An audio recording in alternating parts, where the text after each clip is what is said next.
आइए हम जानते हैं कि नई नई भाषा क्या है। सबसे पहली बात, रबा रबा सबा सबा, बोबो बोबो दो दो दो दो दो, रा रा रा ला ला ला, ये कोई भाषा नहीं है। और जो इस तरह से बोलते हैं ना, वो सबसे बड़े पागल हैं। और दूसरी बात कि ये थोपते हैं कि परमेश्वर ने हमको वरदान दिया है। जब हम रबा रबा सबा सबा में, बोबो बोबो दो दो दो दो, रा रा रा ला ला ला में जब हम बात करते हैं तो ये परमेश्वर ने हमको वरदान दिया। जैसे ये लोगों को मूर्ख बनाते हैं।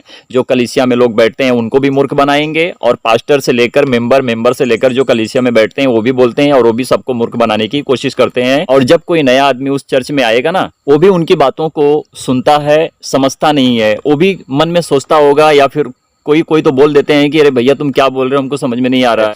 तो जब आदमी बोल रहा है उसको खुद समझ में नहीं आ रहा है तो दूसरों को क्या समझाएगा वो। तो नई नई भाषा में बात करने का मतलब ये होता है, समझो गोवा में कोंकणी भाषा चलती है, तो एक भोजपुरी जो बिहार से, जो यूपी से लोग अगर गोवा में आते हैं तो उनको गोवा की भाषा समझ में नहीं आती है। पर यदि गोवा के लोग अगर यूपी बिहार में जाएंगे तो उनकी भाषा को समझेंगे वो, पर बोलने में थोड़ी उनको दिक्कतें जरूर होंगी। जैसे आप बॉम्बे के ऊपर नज़र डालते हैं, बॉम्बे में मराठी चलती है।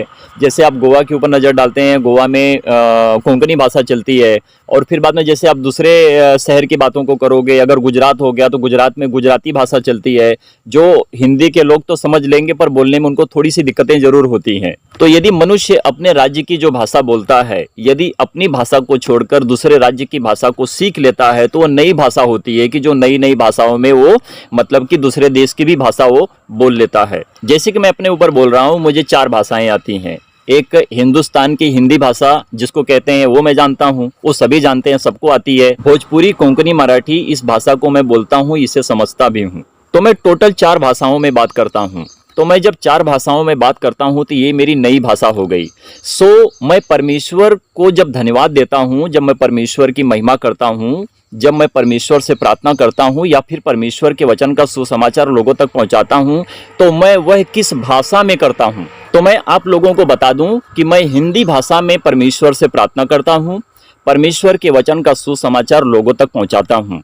तो वह मेरी अन्य भाषा हुई कि मैं इस भाषा में परमेश्वर से प्रार्थना करता हूँ और परमेश्वर से बात भी करता हूँ। जैसे मैंने कहा, कोंकणी गोवा की भाषा, मराठी महाराष्ट्र की भाषा, भोजपुरी यूपी की भाषा, इन भाषाओं को तो मैं बोल लेता हूँ और समझ भी लेता हूँ, लेकिन इन भाषाओं में मैं परमेश्वर से प्रार्थना और विनती, धन्यवाद करने नहीं पाता हूँ, क्योंकि मुझे नहीं आता है करने के लिए। तो मुझे किस भाषा में आता है? मुझे हिंदी भाषा में परमेश्वर से प्रार्थना भी करना आता है, परमेश्वर का धन्यवाद भी करना आता है, स्तुति भजन भी गाना आता है, और हिंदी भाषा में परमेश्वर के वचन का सुसमाचार लोगों तक पहुंचाना भी आता है। तो मैं इस भाषा में जब परमेश्वर से प्रार्थना और विनती करता हूं, तो ये मेरी अन्य भाषा है कि जो मैं अन्य भाषा में परमेश्वर से बात करता हूं, प्रार्थना करता हूं। और तीसरी बात बताता हूं मैं आप लोगों को, सुनिए, समझ में आएगी। तो जब मैं हिंदी भाषा में बात करता हूं, ये भाषा का वरदान किसने दिया है? क्या मेरे बाप दादाओं ने दिया है? मेरे बाप दादाओं को किसने दिया है?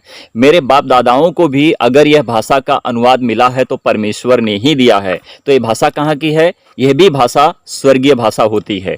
तो परमेश्वर ने यदि स्वर्ग से मनुष्य के ऊपर अपनी आत्मा के द्वारा जो प्रकट किया हुआ है बातें जो मनुष्य बोलते हैं, इसका अर्थ होता है। बिना अर्थ की कोई भी ऐसी भाषा नहीं है कि जो मनुष्य उसे समझ ना सके। हर भाषा का अर्थ होता है और हर कोई उसे समझ लेता है। हाँ, थोड़े टाइम जरूर लगेंगे समझने के लिए, परंतु किसी न किसी के द्वारा वह मनुष्य उस भाषा को जान लेता है कि उस भाषा में क्या बोला गया है। तो मनुष्य जो एक प्रभु यीशु मसीह को मानकर जानकर इस भाषा को बोलते हैं, सारा आरोप परमेश्वर के ऊपर ठोकते हैं कि परमेश्वर ने हमें वरदान दिया है, हम इस भाषा में बात करते हैं। जैसे कि वो बोलते हैं रबा रबा सबा सबा, बोबो बोबो दो दो दो दो, रा रा रा ला ला ला ला, ये जो भाषाएं हैं ना, ये गलत है।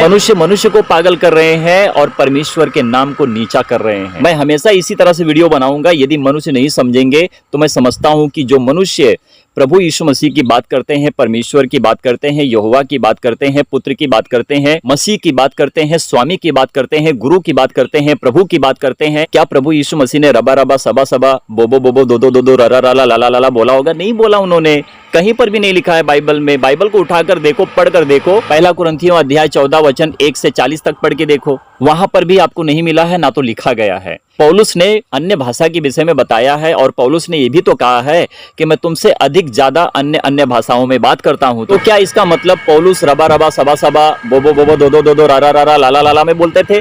नहीं बोलते थे। वो बाइबल में कहीं पर भी नहीं लिखा है। प्रेरितों के काम की पुस्तक को उठाकर देख लो, जैसे मैंने भी यहाँ पर पौलुस के ऊपर बातें बोली है कि पौलुस ने कहा कि मुझे तुमसे अधिक ज्यादा करके अन्य अन्य भाषाओं में बात करना आता है, तो 10,000 बोलने से अच्छा है कि मैं 5 बातों में ही सब कुछ स्पष्ट रूप से सब कुछ बता दूं, तो वो अच्छा है ना। परंतु मनुष्य अपनी उन्नति करने के लिए रबा रबा सबा सबा बोबो बोबो दो दो दो दो रारा रारा लाला लाला बोलते हैं, जो लोगों को पागल बनाते हैं। जो इस भाषा में बोलता है वह अपनी उन्नति करता है, परमेश्वर की लोगों की उन्नति कभी नहीं होती है। इससे अच्छा है कि तुम भविष्यवाणी करो कि उस भविष्यवाणी के द्वारा लोग समझें और उन्नति करें और परमेश्वर को सच्ची महिमा दें। पहला कुरिन्थियों अध्याय 14 1 से 40 तक जब पढ़ोगे तो वहां पर लिखा है, पौलुस कहते हैं कि हमारा परमेश्वर शांति का परमेश्वर है, क्योंकि हमारा परमेश्वर गड़बड़ी का परमेश्वर नहीं है। तो लोगों ने गड़बड़ी कहां से डाली है? तो लोग बाहर की बातों को लाकर बाइबल से क्यों ऐड कर रहे हैं, जोड़ रहे हैं? जो बाइबल कहती है उसकी बात को माननी चाहिए। उस परमेश्वर के वचन को जो परमेश्वर ने हमारे जीवन में दिया है उसका प्रचार लोगों तक पहुंचाना चाहिए। तो परमेश्वर ने जो लोगों के ऊपर अन्य भाषा का वरदान दिया है, और जो मनुष्य अन्य अन्य भाषाओं में बात करते हैं, ये अन्य अन्य भाषा क्या है? क्या रबा रबा है? क्या बोबो बोबो है? क्या दो दो दो दो है? क्या रा रा रा है? क्या ला ला ला है? ये नहीं है। ये पृथ्वी की भाषा है, जो स्वर्गीय भाषा है, जो परमेश्वर ने हर मनुष्य के ऊपर प्रकट किया है। चाहे वो विश्वासी हो, चाहे वो अविश्वासी हो, हर कोई अपनी अपनी भाषा में, अपनी लैंग्वेज भाषा में बात करता है, जिसे कहते हैं हमारी खुद की लैंग्वेज भाषा। जिस भाषा में हम बात करते हैं वही हमारी ग्लोसा, हमारी भाषा होती है। परमेश्वर की महिमा हो, आमीन।